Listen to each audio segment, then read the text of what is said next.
Keluaran 34. Dua loh batu yang baru.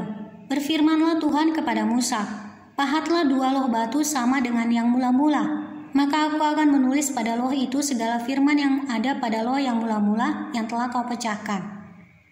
Bersiaplah menjelang pagi dan naiklah pada waktu pagi ke atas gunung Sinai, berdirilah di sana menghadap aku di puncak gunung itu. Tetapi janganlah ada seorang pun yang naik bersama-sama dengan engkau, dan juga seorang pun tidak boleh kelihatan di seluruh gunung itu. Bahkan kambing domba dan lembu sapi pun tidak boleh makan rumput di sekitar gunung itu. Lalu Musa memahat dua loh batu sama dengan yang mula-mula.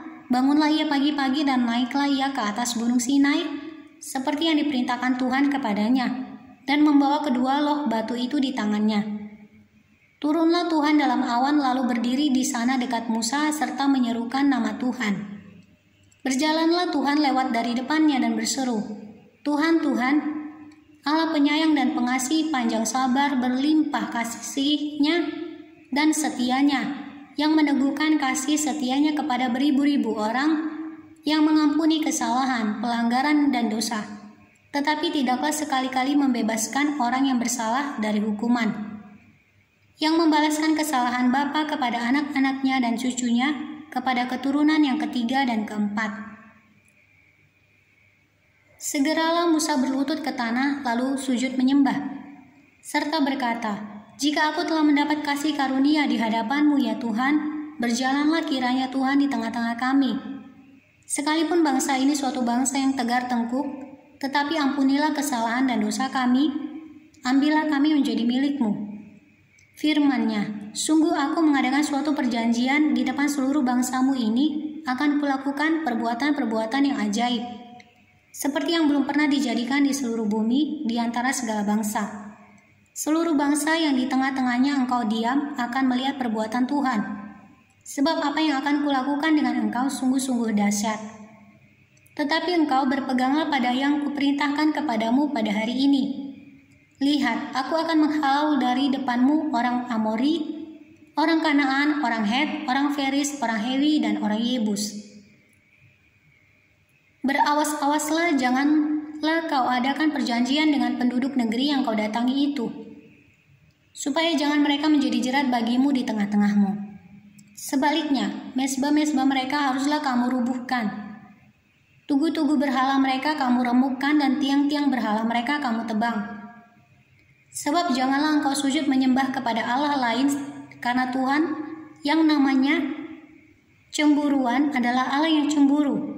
Janganlah engkau sampai mengadakan perjanjian dengan penduduk negeri itu. Apabila mereka berzina dengan mengikuti Allah mereka dan mempersembahkan korban kepada Allah mereka, maka mereka akan mengundang engkau dan engkau akan ikut makan korban sembelihan mereka. Apabila engkau mengambil anak-anak perempuan mereka menjadi istri anak-anakmu dan anak-anak perempuan itu akan berzina dengan mengikuti Allah mereka, maka mereka akan membujuk juga anak-anakmu laki-laki untuk berzina dengan mengikuti Allah mereka. Janganlah kau buat bagimu Allah tuangan. Hari raya roti tidak beragi haruslah kau pelihara. 7 hari lamanya engkau harus makan roti yang tidak beragi, seperti yang kuperintahkan kepadamu pada waktu yang ditetapkan dalam bulan Abib, sebab dalam bulan Abib itulah engkau keluar dari Mesir. Segala apa yang lahir terdahulu dari kandungan, akulah yang empunya. Juga segala ternakmu yang jantan, anak yang lahir terdahulu dari lembu atau domba, tetapi anak yang lahir terdahulu dari keledai, haruslah kau tebus dengan seekor domba. Jika tidak kau tebus, haruslah kau patahkan batang lehernya. Setiap yang sulung dari antara anak-anakmu haruslah kau tebus, dan janganlah orang menghadap ke hadiratku dengan tangan hampa. 6 harilah lamanya engkau bekerja. Tetapi pada hari yang ke-7 haruslah engkau berhenti, dan dalam musim membajak dan musim menuai haruslah engkau memelihara hari perantian juga. Hari raya 7 minggu, yakni hari raya buah bungaran dari penuaian gandum, haruslah kau rayakan juga hari raya pengumpulan hasil pada pergantian tahun. 3 kali setahun segala orangmu yang laki-laki harus menghadap ke hadirat Tuhanmu, Tuhan Allah Israel. Sebab aku akan menghalau bangsa-bangsa dari depanmu dan meluaskan daerahmu, dan tiada seorang pun yang akan mengingini negerimu, apabila engkau pergi untuk menghadap kehadirat Tuhan Allahmu 3 kali setahun.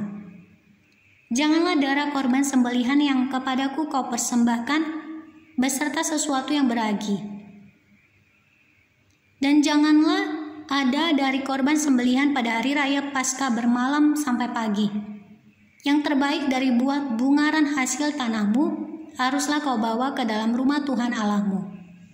Janganlah engkau masak anak kambing dalam susu induknya. Berfirmanlah Tuhan kepada Musa, tuliskanlah segala firman ini, sebab berdasarkan firman ini telah kuadakan perjanjian dengan engkau dan dengan Israel. Dan Musa ada di sana bersama-sama dengan Tuhan 40 hari 40 malam lamanya.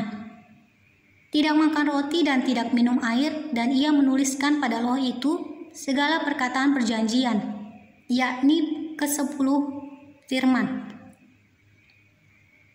Ketika Musa turun dari gunung Sinai, kedua loh hukum Allah ada di tangan Musa ketika ia turun dari gunung itu. Tidaklah ia tahu bahwa kulit mukanya bercahaya oleh karena ia telah berbicara dengan Tuhan. Ketika Harun dan segala orang Israel melihat Musa tampak kulit mukanya bercahaya, maka takutlah mereka mendekati dia. Tetapi Musa memanggil mereka, maka Harun dan segala pemimpin jemaah itu berbalik kepadanya, dan Musa berbicara kepada mereka. Sesudah itu mendekatlah segala orang Israel, lalu disampaikannyalah kepada mereka segala perintah yang diucapkan Tuhan kepadanya di atas gunung Sinai. Setelah Musa selesai berbicara dengan mereka, diselubunginyalah mukanya. Tetapi apabila Musa masuk menghadap Tuhan untuk berbicara dengan dia, ditanggalkannyalah selubung itu sampai ia keluar. Dan apabila ia keluar, dikatakannyalah kepada orang Israel apa yang diperintahkan kepadanya. Apabila orang Israel melihat muka Musa, bahwa kulit